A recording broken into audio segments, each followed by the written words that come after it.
Chapter important. देखो, संख्या पद्धति, सरलीकरण और एलसीएम। हाय एवरीवन, आप सभी का मेरे चैनल में स्वागत है। आई होप कि आप सभी अच्छे होंगे और आपकी प्रिपरेशन भी अच्छी चल रही होगी।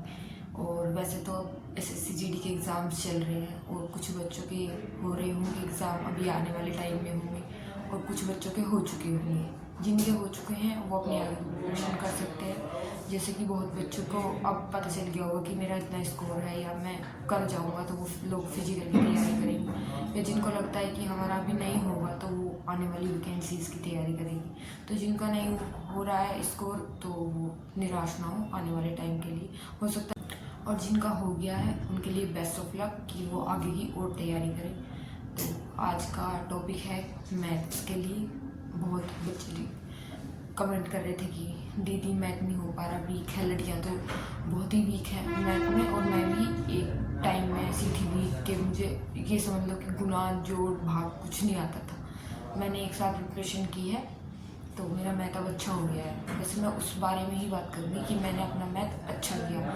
तो आप वीडियो के लास्ट तक बने रहिएगा। और मैं ये भी बताऊँगी लास्ट में कि मैं कौन सी बुक पढ़ रही हूँ मैथ के लिए, जो मेरा स्कोर बढ़ा रही है या जिससे मैं आगे को तैयारी कर रही हूँ, या जो मैं अपनी प्रैक्टिस के लिए रखती हूँ प्रीवियस ईयर के अलावा।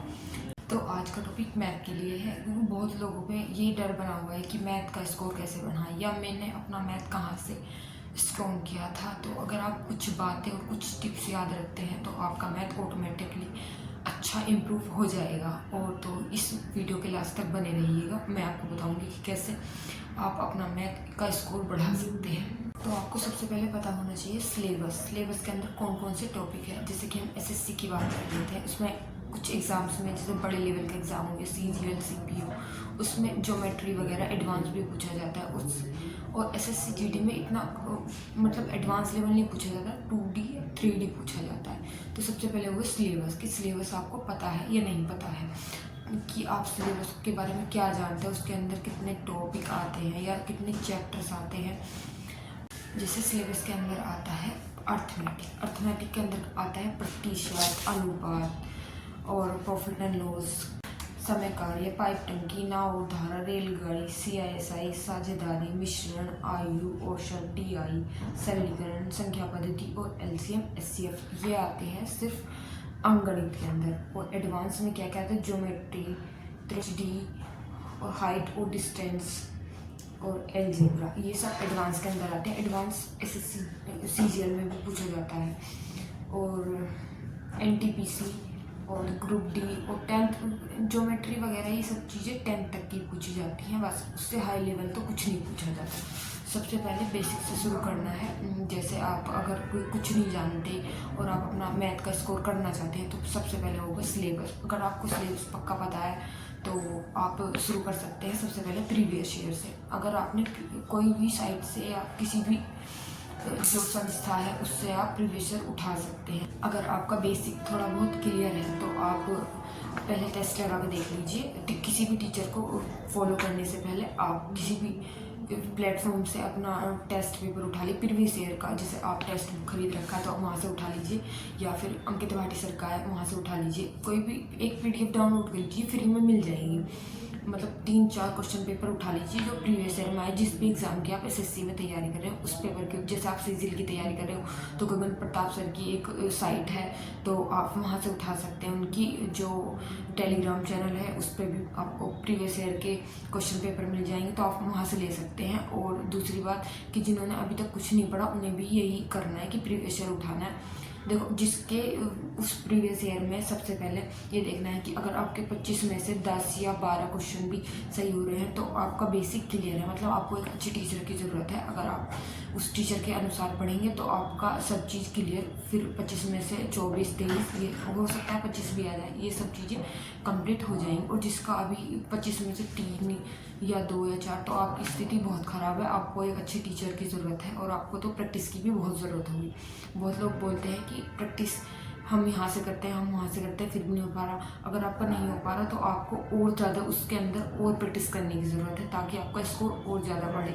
आपको पढ़ाने के लिए तो प्रैक्टिस ही करनी पड़ेगी। फिर आगे की बात ये है कि अगर आपने कोई टीचर चुन लिया है तो उसके प्रॉपर उसकी बातें सुनो। अब ये मत सोचो कि मुझे कुछ समझ में नहीं आ रहा या हम पढ़ रहे हैं तब भी हमारे समझ में नहीं नहीं उनकी बातें सुनो कि वो क्या कह रहे हैं, उनकी ट्रिक जो वो ट्रिक लिखवा रहे हैं वो लिखो, और जो वो बेसिक बता रहे हैं उनके नोट्स बनाओ।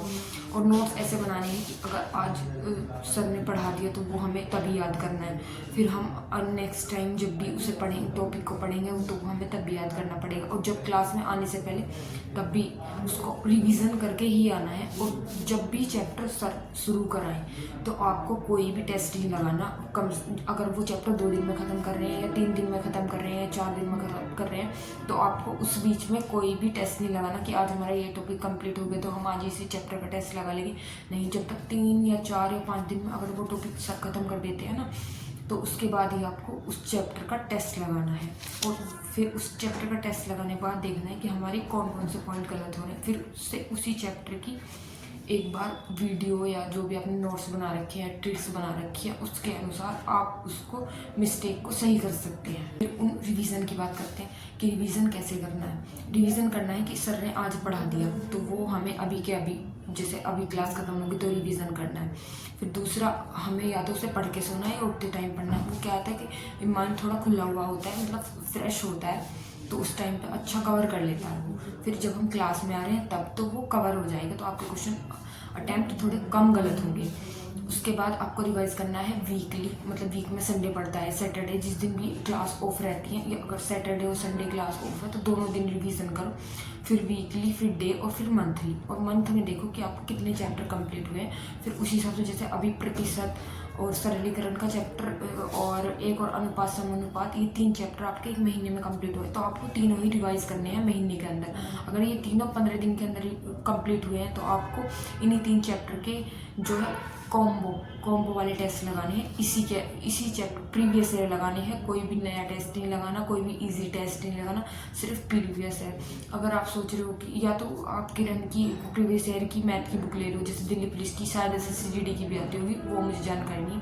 लेकिन हाँ, अगर किरण की है आपके पास या कोई भी, मैं अभी आपको अपनी बुक दिखाऊंगी, मैं जिससे मैं लगा रही हूँ, मतलब टेस्ट प्रीवियस ईयर के उसमें भी है, तो उससे आप टेस्ट लगा सकते हैं। जब ये सब चीज़ें ख़त्म हो जाएंगी तो आपका 2-3 महीने के अंदर ही आपको अपने मैथ में इम्प्रूवमेंट दिखाई देगा। देखो, रिवीजन तो हर किसी चीज़ का करना पड़ेगा, क्या वो मैथ हो या वो GS हो या वो रीजनिंग हो या वो कंप्यूटर हो। जैसे मैं दिल्ली पुलिस की प्रिपरेशन कर रही हूँ, ऐसा नहीं है कि मैं और भी एग्ज़ाम नहीं दूंगी, मैं उनके हिसाब से भी तैयारी कर रही हूँ।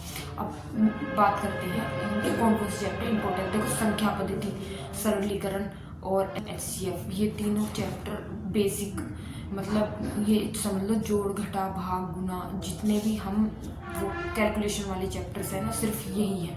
अगर हम इसमें कैलकुलेशन करनी सीख गए तो हमारी स्पीड ऑटोमेटिकली बढ़ जाएगी। जहाँ हम 20 मिनट लगा रहे हैं ना 20 क्वेश्चन करने के लिए, वहीं हम 15 मिनट लगाएंगे। अब 20 क्वेश्चन करना, हो सकता है 10 भी लगाएं, क्योंकि कैलकुलेशन का मेथड यही है। 3 चैप्टर ही हैं कि इसके अनुसार ही हम अपने जो है स्ट्रॉन्ग कर सकते हैं कैलकुलेशन। और इसमें परसेंटेज और प्रॉफिट एंड लॉस जो चैप्टर हैं वो भी आपको करने बहुत ज़रूरी है, क्योंकि उस जो अनुपात और समानुपात वाला है ना चैप्टर, वो इसलिए नहीं पढ़ाया जाता कि वो एग्ज़ाम में आता है। एग्ज़ाम वो इजी भी है, लेकिन इसलिए क्योंकि वो परसेंटेज में भी, प्रॉफिट लॉस में भी और चक्रवृद्धि ब्याज में भी काम आता है। मतलब वो ओवरऑल अंगणित के सभी चैप्टर्स में काम आता है। इसलिए उसते हैं कि या तो आप अपना अनुपात समानुपात अच्छे से कर लो, और आपका प्रतिशत और सरलीकरण और संख्या पद्धति और LCM और HCF, ये 4-5 चैप्टर आप अच्छे से कवर कर। जब भी आपका सिलेबस पूरा कंप्लीट, मतलब पूरा नहीं, 50%, जब भी आपका सिलेबस 50% मतलब पूरा हो जाए, जैसे कि आपको लगे कि हमारे 5 या 6 या 10, हमारे सिलेबस में 10 चैप्टर है और हमारे 5 कंप्लीट हो गए, मतलब 50% अगर आपका पूरा हो गया है सिलेबस, तो फिर आपको टेस्ट लगाना है प्रीवियस ईयर का। कोई फालतू टेस्ट नहीं लेना, सिर्फ प्रीवियस ईयर का टेस्ट लेना है, जो आप फिर वही टेस्ट लगाना है, इसके अलावा कोई टेस्ट नहीं लगाना। और हो सकता है प्रैक्टिस सेट लगा ले अपने, उसके लिए वो आप लगा सकते हो, लेकिन टेस्ट आपको प्रीवियस जो सर सीट प्रोवाइड करवाते हैं ना, मतलब टेस्ट के बाद, या जैसा हम यकीन बैच हो गया, अब सर पढ़ा रहे हैं राहुल तेवतिया सर, तो वो अब शीट प्रोवाइड करवाते हैं। तो आपको भी यही करना है कि चैप्टर के बाद, मतलब क्लास लेने के बाद में उन्हीं की शीट वही सॉल्व करनी है और कुछ नहीं करना। अगर आपको लग रहा है कि वो भी नहीं हो पा रही हमसे, तो आपको दोबारा क्लास देखने की बहुत ज़रूरत है। और फिर आते हैं कि हम रिवीजन कब कब कर सकते हैं। जैसे कि मैंने एक बार बता दिया, फिर भी बता देती हूँ कि हमें रोज़ाना 3 बार तो रिवीजन करना है। जैसे हमें क्लास ली तब रिवीजन करना है, और फिर जैसे हम फ्री हुए या हम किसी और सब्जेक्ट में बोर हुए तब कर लेना है, और जब हम क्लास लेंगे तब 3 बार तो करना ही करना, और वीकली और मंथली तो रिवीजन करना ही करना है। और जब आपका 50% सिलेबस कंप्लीट हो जाए फिर आप प्रीवियस ईयर के टेस्ट पेपर लगा सकते हो। तो मैं आपको बुक दिखा देती हूँ कि मैं अभी किसी से प्रैक्टिस कर रही हूँ कि क्योंकि मेरा जीडी का भी एग्ज़ाम है ना, तो मैं जिस बुक से प्रैक्टिस कर रही हूँ वो बुक है, ये है अंकित भाटी सर की बुक, और ये सन 2023 की अपडेटेड है। तो अभी तो मैं फ़िलहाल इसी से कर रही हूँ। वैसे मैंने एक दो बार किरण की बुक कर ली है, कुछ चैप्टर मैंने नहीं करे क्योंकि मेरा एडवांस थोड़ा वीक है, तो मैंने वो नहीं करे। वरना आप चाहें तो इससे कर सकते हैं तैयारी, आप चाहें तो इसमें भी कुछ प्रीवियस ईयर दिए हुए हैं, अगर आपकी मर्ज़ी हो तो आप इससे कर सकते हैं। मैं अभी इसी से तैयारी करती हूँ, और मैं आपको नोट्स दिखा दूँगी कि मैं बात करते हैं मेरा मैथ स्ट्रॉन्ग कैसे हुआ। तो देखो, सबसे पहले मैंने एक चैनल है एग्जामपुर, वहाँ पे बॉबी सर पढ़ाते थे, तो मैंने वहाँ से ट्राई किया था जब वो यूपी पुलिस का करा रहे थे शायद सन 2021-22 में, तो मैंने वहाँ से किया था। अब तो शायद वो वहाँ नहीं पढ़ाते, पर मैंने वहीं से स्टार्ट किया था। थोड़ा समझना, उनका भी मुझे अच्छे से समझ में आया था। तो मैंने एक रफ कॉपी पे, मतलब जब तो वो ब्लैक वाला पेपर जो होता है रफ कॉपी बोलते हैं उसे हमारे यहाँ, तो उस पर बनाया था मैंने, उस पर नोट्स लिखने स्टार्ट किए थे। तो मैं लिखने की वजह से मेरा सारा चीज़ क्लियर होने लगा था थोड़े दिन में, क्योंकि मैं रिवीजन भी एक बार करती थी, मैं तब 3 बार नहीं करती थी। लेकिन मैंने फिर प्रैक्टिस छोड़ दी बीच में, तो मेरा वो चीज़ें फिर से ऐसी हो गई। फिर मैंने अंकित भाटी सर की पहले क्लास जो मैंने नोट्स बना रखे हैं क्लास के, वो रिवाइज करती हूँ, और फिर देखती हूँ कि किस तरीके के क्वेश्चन अब मेरे उसमें आएंगे। जैसे आज मुझे टेस्ट देना है, तो मैं ऐसा करूँगी कि आज मैंने टेस्ट दे दिया, उससे पहले मैं एक बार वो वाला चैप्टर रिवाइज कर दूँ। उससे क्या होगा कि मेरा जो प्रोसेस है ना वो सही चलेगा, और मैं एक भी क्वेश्चन भूलूंगी नहीं। अब ऐसे मैं एग्ज़ाम में करती हूँ, जैसे अब मेरा 21 तारीख को SSC GD का एग्ज़ाम है, तो मैं क्या करूँगी कि उससे एक दिन पहले बस, या उससे 5, 6 या 7 घंटे पहले मैं वो सब्जेक्ट सब बंद कर दूँगी, मैं सिर्फ मैथ पढ़ूँगी, ताकि मेरा मैथ में एक भी क्वेश्चन गलत ना हो। मैं सभी सब्जेक्ट का एक टेस्ट लगाऊंगी। ये वो मेरा ओपिनियन है, मैं नहीं कहती, वो मेरा ओपिनियन है, मैं नहीं कहती कि आप भी इसे फॉलो करो। उससे पहले मैं एक टेस्ट लगाऊंगी जिसमें मैं देखूंगी कि भाई मेरे कौन कौन से टॉपिक अभी भी गलत हो रहे हैं। जैसे कुछ टॉपिक मेरे अब भी नामधारा और ट्रेन से अब भी गलत हो जाते हैं, वो मुझे समझ में आता ही नहीं। तो मैं सब कोशिश करती हूँ कि जो मेरा जिसमें मैं क्वेश्चन सही कर सकती हूँ मैं उस पर ज़्यादा फोकस करूँ, ना कि उस पर कि जिसमें मेरा गलत हो रहा है और हो ही जा रहा है, वो सही नहीं हो रहा, तो मैं उसे फिर छोड़ देती हूँ। तो फिर उसमें देखती हूँ कि ये क्वेश्चन मेरा सही हो सकता है, तो मैं उसे ही प्रैक्टिस करूँगी, और फिर एग्ज़ाम देने जाऊँगी तो बस 1-2 ट्रिक देख लूँगी जो जैसे और भी चैनल्स हैं।